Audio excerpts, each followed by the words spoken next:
Assalamualaikum warahmatullahi wabarakatuh. Waalaikumsalam warahmatullahi Terima wabarakatuh. kasih atas kesediaan daripada ahli yaitu Bapak Dr. Saiful Ma'mun, SC, SPD, MPD ya, untuk membahas mengenai apa yang terjadi dalam pelaksanaan PPL di SMP 3 Pasawahan. Namun saya ada kendala mengenai belum maksimalnya penggunaan perangkat TIK dalam pembelajaran, sehingga itu akan berpengaruh terhadap model pembelajaran yang diberikan atau yang dipilih, metode pembelajaran dan motivasi belajar terhadap siswa. Nah, mohon masukannya daripada Bapak Dokter untuk masalah ini demi peningkatan proses belajar yang di sekolah. Terima kasih bahwa kaitan dengan proses pembelajaran itu memang harus disesuaikan dengan karakteristik pelajaran yang akan dilaksanakan. Kalau misalkan kita tidak paham karakteristiknya, maka tujuan pembelajaran tidak tercapai. Apalagi sekarang di kurikulum mereka belajar, diharapkan pendidik atau guru mampu mengeksplorasi kompetensi mengajarnya, terutama sekarang lebih pada digitalisasi proses pembelajaran. Maka dalam proses pembelajaran hanya menggunakan manual, itu ketercapaian pembelajaran tidak akan tercapai. Maka di era kurikulum mereka belajar perlu adanya pengembangan teknologi disesuaikan dengan karakter indikator yang akan kita sampaikan pada peserta didik.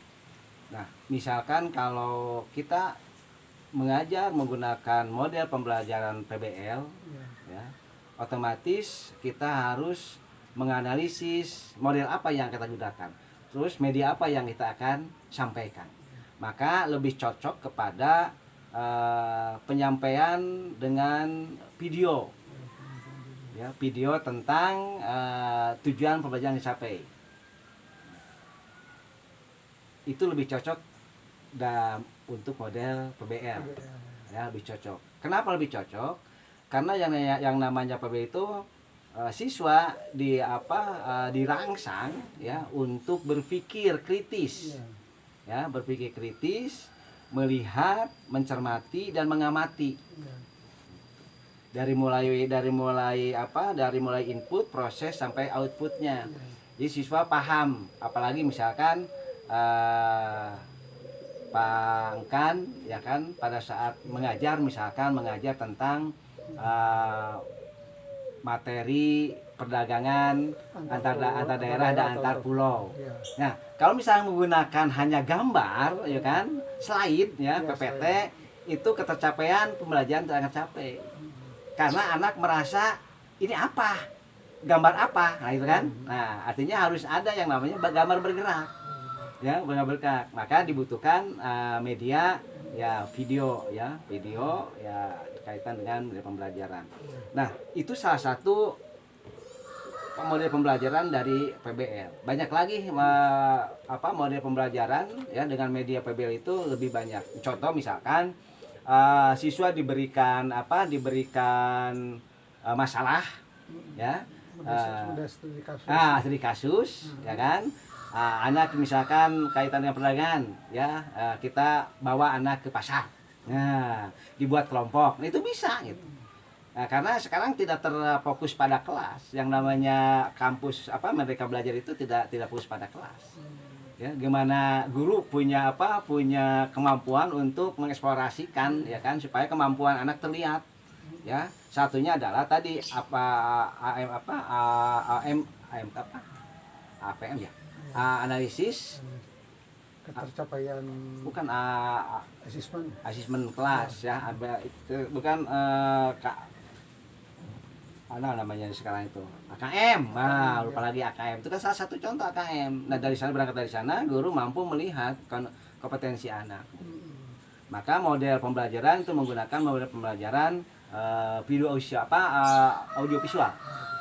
Jadi PBL itu menggunakan audio visual supaya anak lebih memahami, ya kan, apa yang disampaikan, tujuan pembelajaran akan disampaikan.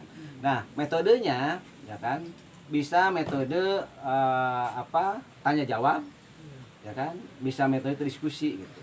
Ya, metodenya yang bisa sampaikan. Ini sedikit ceramah mungkin. Nah, ceramah itu pembukaan lah, gitu kan. Jadi anak disuruh mengeksplor dulu gitu. Nanti review setelah itu review tadi ceramahkan. Ini kalau itu misalkan di kelemahan diskusi ini ya kurangnya penguasaan materi dan sebagainya begitu. Itu seperti itu kaitan dengan PBL ya. Jadi menggunakan audio visual untuk medianya, audio visual. Sehingga tergali motivasi. Nah, tergali motivasi. Ada apa ya? Ada rangsangan. Ya kan? Ada dorongan untuk apa? Untuk bertanya gitu. Kok ini kenapa? Ya kan? Ketika perdagangan antar pulau itu harus mekanismenya misalkan ya kan, tata caranya rumit dan sebagainya gitu kan, satu prosedur yang harus ditempuh gitu. Itu yang memang perlu digali ya oleh guru itu sendiri gitu. Jadi guru sekarang tidak boleh lagi berpangku tangan dengan kondisi kita. Guru harus belajar gitu begitu. Ya, tantangannya ya. Ya tantangannya. Kurikulum mereka. Iya, kurikulum belajar. Kurikulum mereka belajar ya.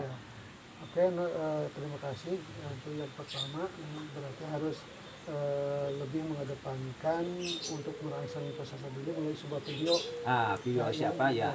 Audio visual. Ya. Oke. Yang kedua, saya kendalanya mengenai belum maksimal dalam asesmen siswa ya, secara komprehensif ya, itunya. Terus ada kaitannya dengan bagaimana cara membuat sebuah pertanyaan ya, yang ada kaitannya materi hot itu sendiri kepada penilaian asesmen siswa.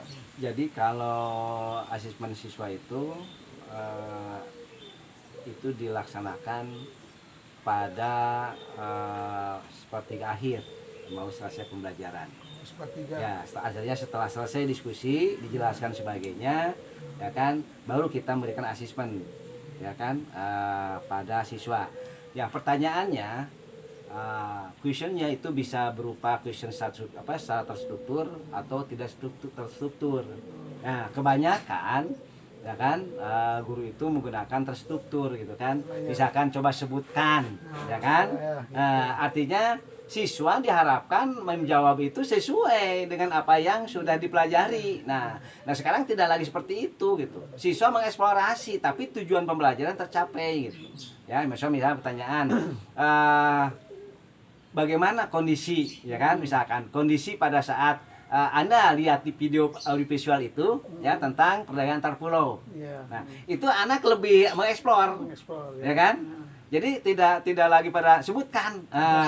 Itu makanya dalam asesmen itu kita harus melihat kondisi ya, kondisi proses dalam pembelajaran itu. Ya, berarti tidak bersifat lot lagi. Ya iya.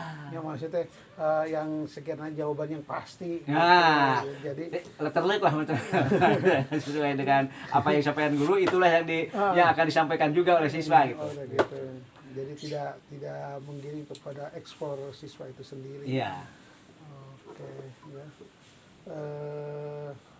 Mungkin itu saja yang bisa. Tapi ada tambahannya, kaitan dengan hot itu tadi ya, supaya dipahami juga oleh Bapak Ibu guru terutama ya.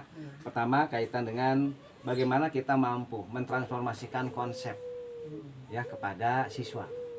Gitu kan, tadi salah satunya contohnya kaitan perdagangan lokal dan perdagangan, apa konsepnya begitu.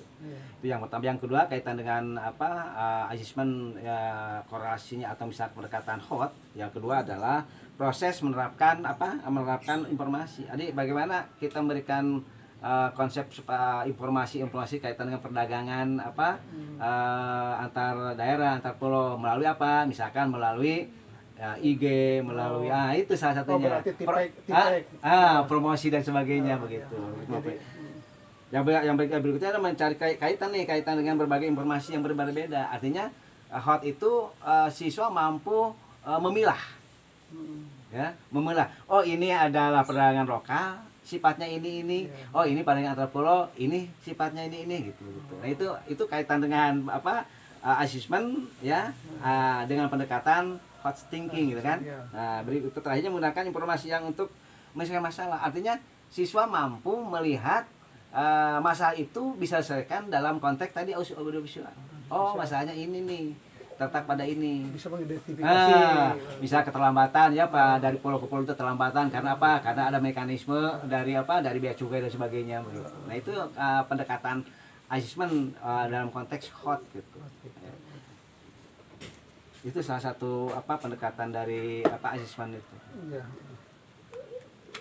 Berarti lebih lebih kepada menitik beratkan kepada peserta didik semua ini. Nah, sekarang proses belajar itu peserta didik sebagai pusat.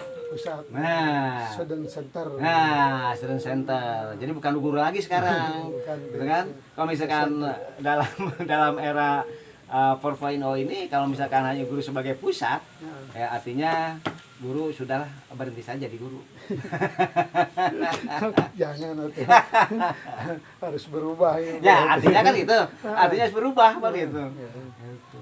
Kita jangan bicara sudah tua, dan nggak bisa, kan harus tetap gitu kan, kita belajar. Nah, itu mungkin ya Pak Yan, ya, masukannya, dan mudah-mudahan ini kan salah satu momentum bahwa pendidikan ini salah satu karya yang sangat penting untuk ya generasi emas mendatang ya 2045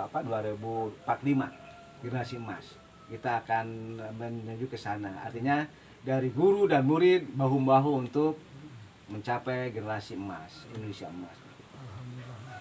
Terima kasih Sama-sama. Pak Dr. Saiful Ma'mun yang telah memberikan masukannya. Mudah-mudahan bermanfaat untuk saya, Amin. umumnya untuk semuanya, Amin. terutama guru-guru Indonesia. Gitu. Ya. Selamat ya, terima kasih. Terima kasih.